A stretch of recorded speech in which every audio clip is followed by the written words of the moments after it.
La palabra Coricancha está formada por la unión de dos voces quechuas, Curi, que significa oro, y Cancha, templo o recinto.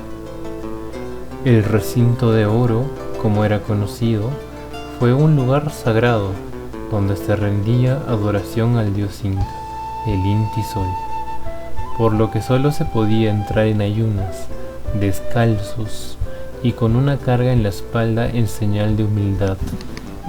Según lo indicaba el sumo sacerdote Inca Huilacumu, el frontis era un majestuoso muro proveniente de la más fina cantería, decorado únicamente por una fina lámina de oro puro de 3 metros de alto, con un techo de paja fina y delicadamente cortada.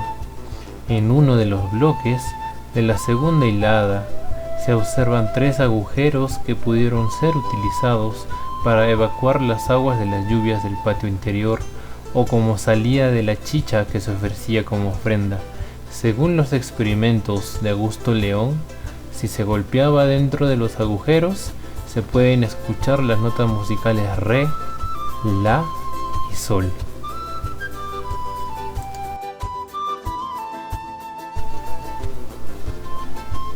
Sin conocimiento exacto del momento de su construcción, se cree que la Coricancha data del periodo de los ayamarcas. El señorío de Ayamarca era una etnia que en la época primitiva del señorío inca estaba en todo su apogeo, siendo temida por los incas y otros pequeños señoríos cusqueños de la época. Coricancha sufrió un cambio durante el noveno poder del Inca Pachacútec.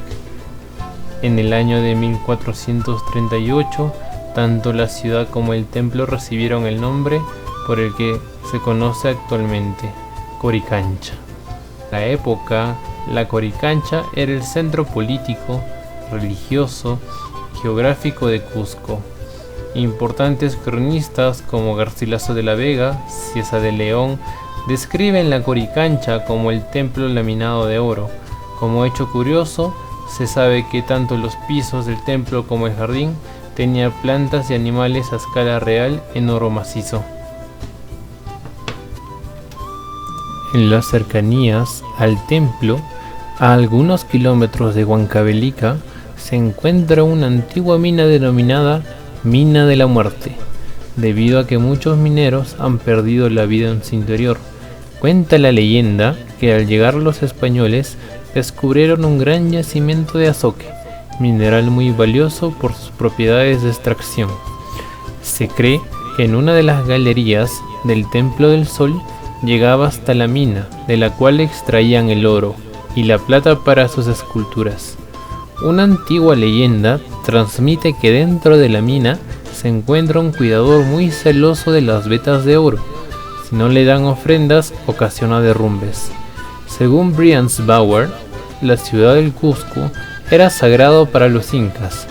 Por tal motivo, todos los templos que se construían ahí debían ser parte de ese concepto. En el interior de Coricancha se podía observar infinidad de dioses, pero lo principal, el dios del sol, Inti, que se encontraba colocado en diferentes nichos del templo. El dios del sol inca era representado por un personaje masculino de nombre Puncha o Cancha. Esta figura estaba realizada a tamaño real en oro macizo. En otros nichos se encontraba la diosa Luna, que estaba representada por una figura de plata. Las otras figuras que se encontraban en la Coricancha, como vicuñas, aves, árboles y plantas como el maíz, eran todas de plata y oro macizo a escala real. Los investigadores denotan que toda la riqueza del templo se trasladó hasta Cajamarca en carruajes jalados por llamas para rescatar al Inca Atahualpa. Atahualpa fue el último soberano inca, prisionero en la batalla sorpresa de Cajamarca. Existen diversas versiones sobre quién fue el mandatario que ordenó a construir Coricancha, mientras que algunos aseguran que esta edificación existe antes de los incas y que estos hicieron una remodelación del edificio. Otros afirman que fue el Inca Pachacútec que ordenó la construcción del templo tras su victoria sobre los chanchas en el año 1432. Asimismo, según algunos historiadores, durante la época de Manco Cápac, esta era un pequeño templo llamado Inti Cancha, mientras que con la llegada de Pachacútec, la construcción de su tamaño colosal pasó a llamarse Coricancha. Como todas las edificaciones incas, este templo fue construido en una base de piedra labradas con gran precisión y encajadas con otras sin ningún tipo de argamasa. Además de un impresionante tamaño, estas piedras llaman la atención por la gran cantidad de ángulos que tiene. Algunas de ellas cuentan con hasta 30 esquemas que conectan perfectamente con todas las que están a su alrededor. Debido a que estaba dedicado a los dioses Sol, este edificio se redujo totalmente por las planchas de oro, lo que se hizo mucho más ostentoso. Además, dentro del templo estaban representadas en oro, plata y tumbaga, algunas de las deidades que incluyen elementos de la fauna, flora de nuestro país. Ante la llegada de los españoles, el templo contó con una gran cantidad de habitaciones con diferentes funciones. Al interior solo le permiten acceder a las personalidades más importantes de la época, mientras que los pobladores de todo el imperio han llegado hasta este lugar en culto a sus dioses, que hacían en el exterior. Además, en los jardines de la parte baja del templo acudían las tribus conquistadas a entregar sus ofrendas. Las grandes piedras que se utilizaron para la construcción de las paredes del templo tienen una leve acolchado en los laterales, que denotan la típica fabricación del Imperio Inca. En su estructura original no se encontraba el atrio que se puede ver hoy en día en la entrada del templo. De igual manera, el muro que da a la calle norte sufrió un cambio. Este se encuentra girando en 90 grados y sigue recto hasta una curva truncada durante su construcción.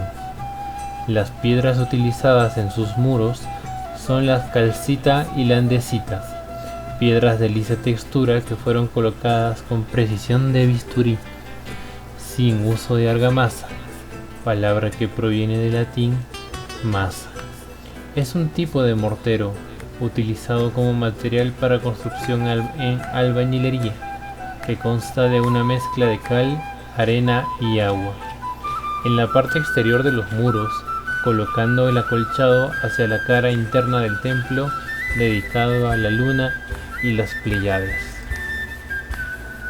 Casi todas las paredes del templo se construyeron ligeramente inclinadas hacia adentro, típico de la arquitectura inca. Las puertas tienen forma de trapecio con ventanales que permiten la entrada de la luz del sol. En su origen, las paredes estaban cubiertas con una banda de oro bastante amplia, que se encontraba colocada a la mitad de su altura. El techo de las estructuras internas estaba hecho de paja, finamente cortada, y tienen un solo nivel. Sus puertas estaban también cubiertas con oro. Se cree que la interna de los muros y los nichos exteriores e interiores tenían incrustaciones de esmeraldas. Coricancha estaba organizado en torno a un gran patio hacia el cual alineaban los recintos del sol, de la luna, de las estrellas del amanecer, del rayo, del arco iris. En conjunto representaban todas las deidades del mundo superior Hanan Pacha. Lo más destacado en este lugar sacro es la calidad con la que pulieron la piedra, obteniendo muros de gran grosor y un magnífico acabado, donde las juntas entre las piedras son tan perfectas que es imposible que ingrese una tarjeta de Visa. A continuación, algunas de las fotos que son testimonios de la grandeza de la majestad de estos recintos.